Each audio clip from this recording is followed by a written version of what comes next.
जनतेचा. नमस्कार, आपल्यासोबत सर्पमित्र आहेत विजय वायाळ.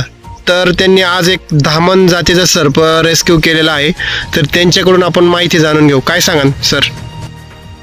सध्या आता पावसाळा चालू आहे. बरेचसे साप बिळांमध्ये पाणी गेल्यामुळे बाहेर आलेले आहेत आणि कोरड्या जागांमध्ये ते येत असतात.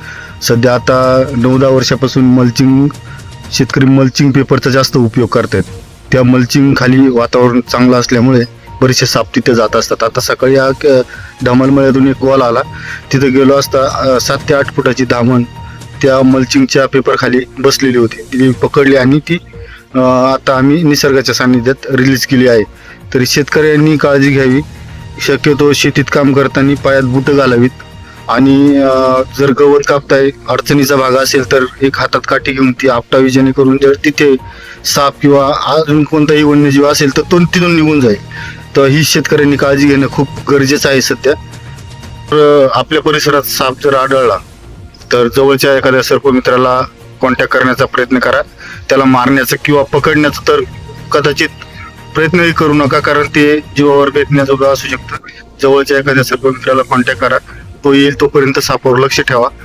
तो साप पकडून घेऊन जाईल. आपण आपला नंबर सांगू शकता ना? हो. आपला नंबर सांगा. माझा नंबर आहे 9657 40 33 30. मी जुन्नरच्या परिसरात असतो. आपलं नाव? विजय